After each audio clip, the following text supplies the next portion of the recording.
You wake up to a message from your group chat. 47 unread. You open it expecting news. It's just a video of your friend falling off a scooter. And somehow you're wheezing at 7 a.m. over a stranger's pain. Now rewind. Not years. Not centuries. 60,000 years back to a fire in the dark, before anyone had a word for anything. Someone trips over a rock they should have seen, and from somewhere in the circle, a sound comes out. Sharp, involuntary, contagious. The exact same sound you just made over a scooter video. That sound is older than fire. Older than language. And it built human survival before a single word existed. Here's the claim this video is going to prove. Laughter was never entertainment. It was a tool, a weapon, a leash.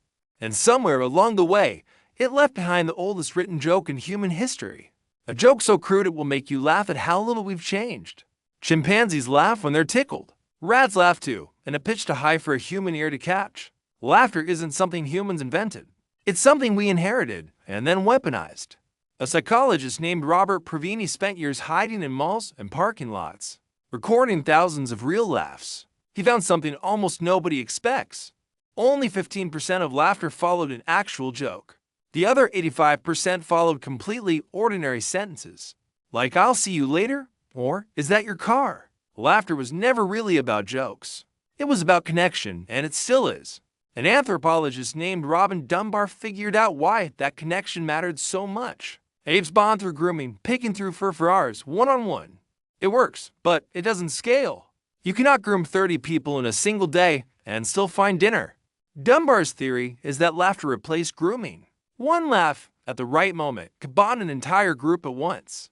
No individual attention required. Just one shared disaster, and everyone locked in together. Picture the scene. A hunter slips carrying the kill of his life. Meat hits the dirt. 3 weeks of tracking gone because someone forgot rocks exist. The whole camp erupts at once. That eruption released the same brain chemicals as physical touch, flooding through everyone simultaneously. One laughed at the bonding work of 30 individual hugs. But here's where it gets weird. In 1969, an anthropologist named Richard Lee brought a fat ox to a hunter-gatherer camp as a Christmas gift. He expected gratitude, maybe applause. Instead, the group mocked the animal mercilessly, calling it a bag of bones not worth the walk to collect. Lee was confused, then a little insulted, then finally in on it. The group explained their custom directly to him. When a hunter brings back something impressive, you insult it on purpose. So, his head doesn't grow too big to fit through the cave entrance.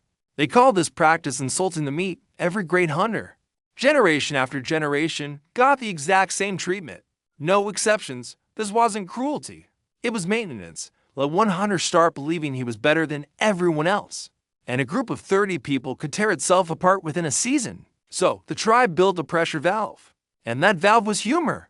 A researcher named Christopher Bain studied dozens of hunter-gatherer societies, scattered across different continents, and found this exact pattern repeating everywhere he looked. Ridicule, teasing, and public embarrassment kept the strongest, proudest people in check. Long before courts or kings or laws existed to do the job, instead, you do this without noticing it. The second your friend starts bragging, you roast them instantly, almost on reflex. That's not you being petty. That's 40,000 years of social software still quietly running in the background. Try something right now. Actually try it. Sit in a room alone and force out a laugh with nobody watching. Go on, feels hollow, doesn't it? Fake, almost embarrassing. That's because laughter was never designed to happen in isolation. Research shows people laugh over 30 times more often in a group than sitting completely alone. And humans can spot a fake laugh nearly every time. Your brain built a built-in lie detector for it, because in a group of 30, a fake laugh once meant something was seriously wrong. So what was the actual first joke? The one someone bothered to write down. The oldest recorded joke on Earth sits on a clay tablet from ancient Sumer, carved almost 4,000 years ago. It's short, crude, and entirely about bodily functions. Roughly translated, it says something that has never happened since the beginning of time.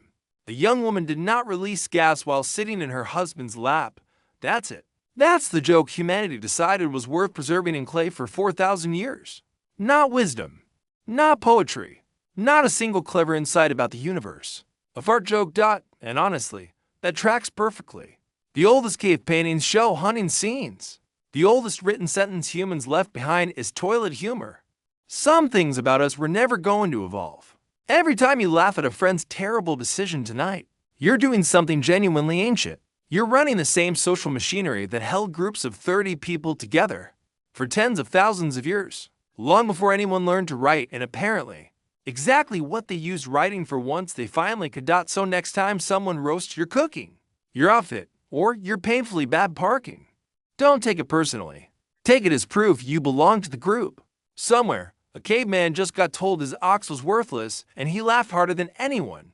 Coming next on Thalix, the most annoying, deadliest animal ancient humans ever faced. It killed more of us than every lion, bear, and snake combined, and it's probably in your room right now. Subscribe so you don't miss it. And until then, tell me in the comments, what's the dumbest thing you've ever laughed at? I'll pin the best one.